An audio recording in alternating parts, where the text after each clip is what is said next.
might not be long. So if you imagine, take your car. I'm inside the car. The car is me in a sense. It's like an artificial appendage. You know, you get a prosthetic leg.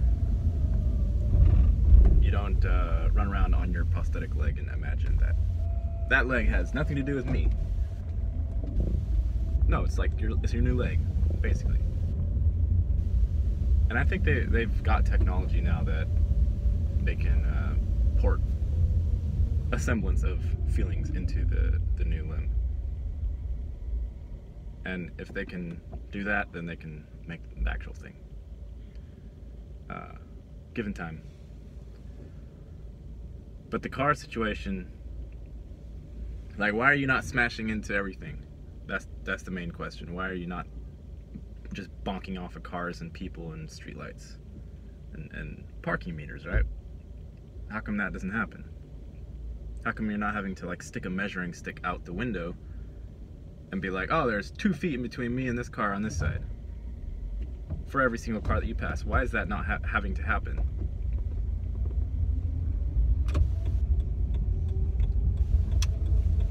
So you have invisible feeling, knowledge space for how wide your car is. You know how wide it is. I remember I was going with my friend one time, coming back from Six Flags or something, and he decided he was gonna play chicken with a couple of tractor trailers, a couple of big rigs. Not really chicken, but because they were going in the same direction. But what was happening is there was one here, and there was a lane that was kind of ending.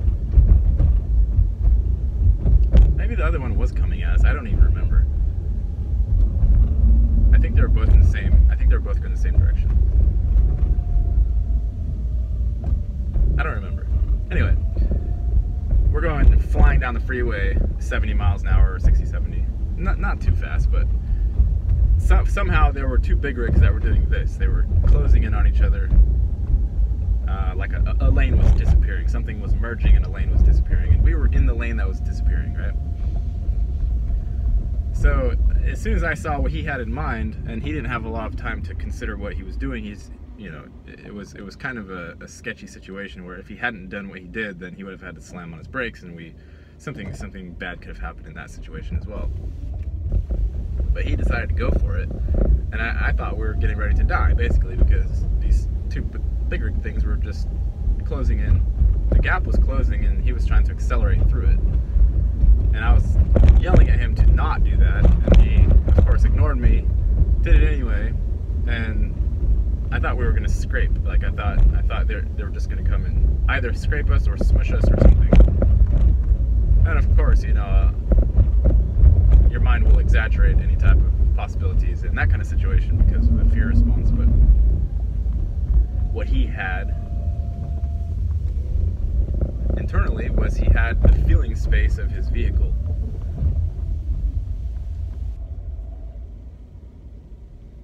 It's almost like it becomes like the tips of your mirrors are fingertips almost. You don't have to measure it. You don't have to hop outside and make sure there's enough room for your car to pass through. Not everybody's sort of extrasensory perception, which is kind of what that is as accurate as others, and some people will just bounce off of other objects because they don't know how big their car is. Like, they don't have this internal feeling for how big their vehicle is. The thing I'm getting at here is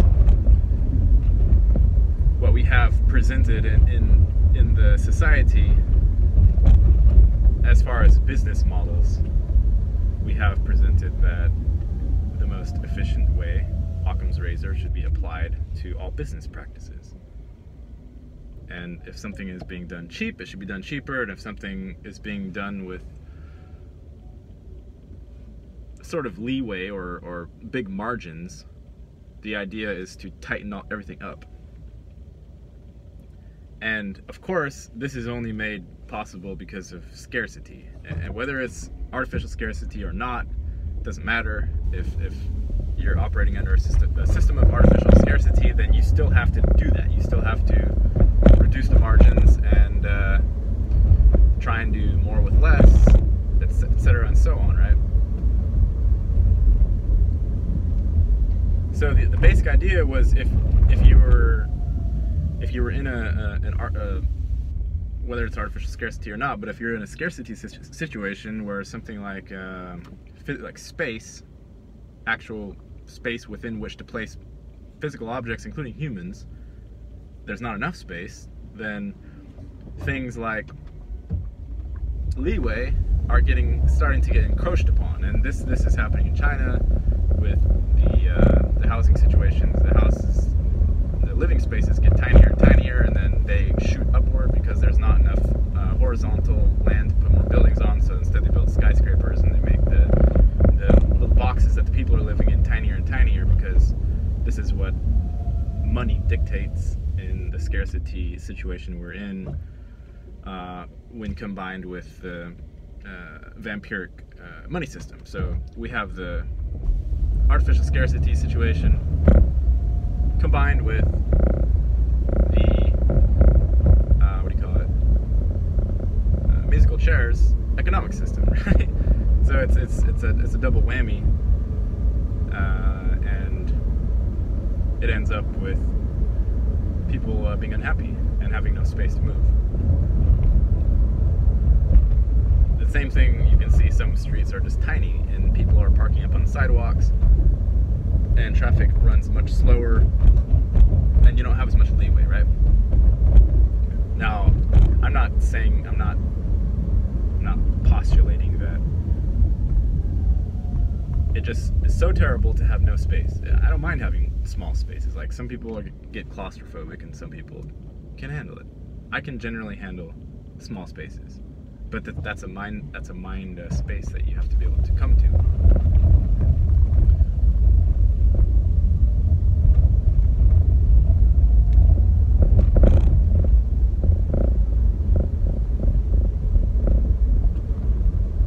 But anyway, back to the point.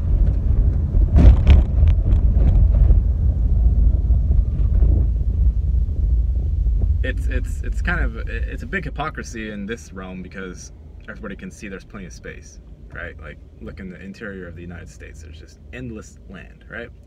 So, of course you can hypothesize and make up stories about why more people aren't living in the interior, but there's plenty of land. There's land everywhere. The musical chairs system makes everybody think that the most valuable place anywhere is inside of a city, because food gets made and there's some bit of protection, I suppose, because there are a lot of people around. If something were to happen, if someone wants to off somebody, then it would be more safe for the killer to do that out in the wilderness, right? Nobody's around to watch.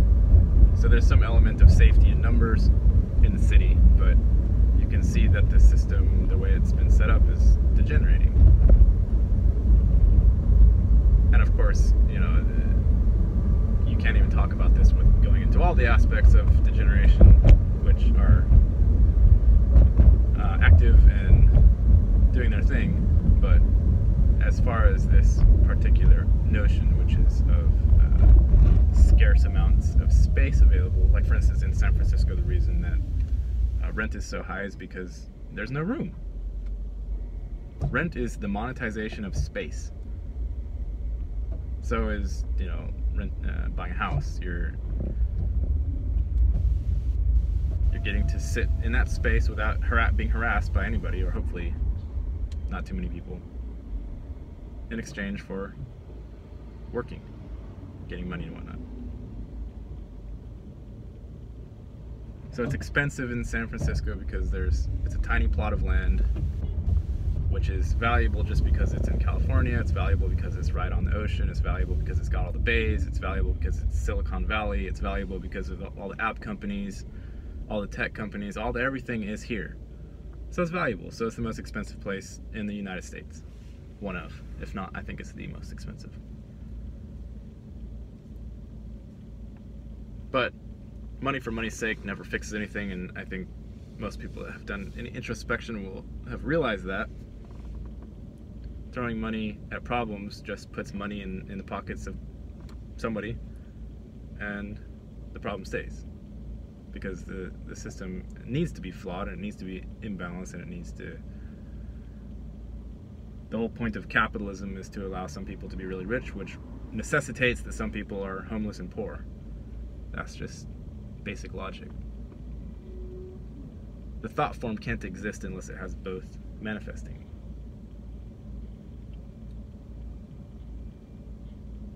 But the thing about it, in my perspective, is that that thought form that is running the monetary system is encroaching on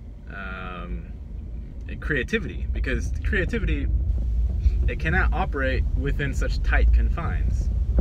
They've tried to figure out what is this thing that is creativity forever. You know?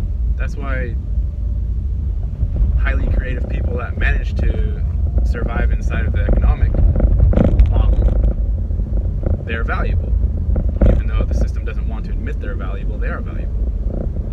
And it requires leeway, it requires that buffer zone, it requires that wiggle room. Otherwise, you're going down the road of full entrainment by some whatever thing is doing the entrainment, whether it's a combination of things or whether it's, again, some system that's hooked to some incredible source like a black hole, which I've talked about that thought form.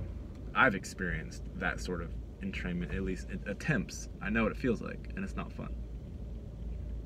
But at some point,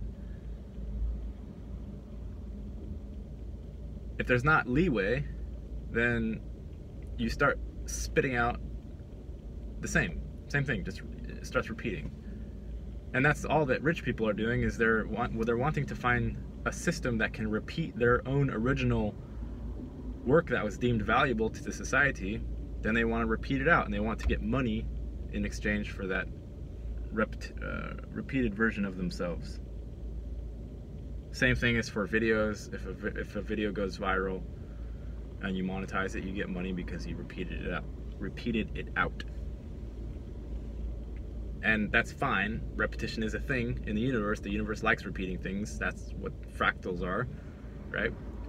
But it's never exact repetition. It's always nuanced, appearing repetition. And when you look closer or zoom out, you see that it's actually making some amazing picture or pattern or something, whatever. So the balance that I think we strive for is to allow the creativity to have its place and its space and to be deemed as valuable, rather than keeping the starving artist notion, because that's just incorrect. If you have a whole society of robotic people who just follow orders and do what they're told, then you don't have any people there. There's nothing going on. The creative spark, the unpredictable, the unknown, has to be there. Because that's the definition of organic life, is this thing that it's just lightning in a bottle. Nobody knows what it's doing. It will just pop out of existence, maybe just because it feels like it. Or it will pop in.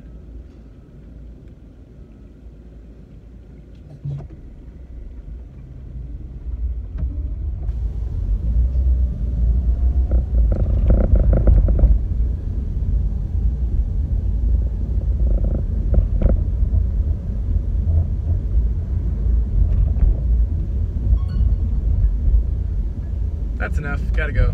Bye-bye.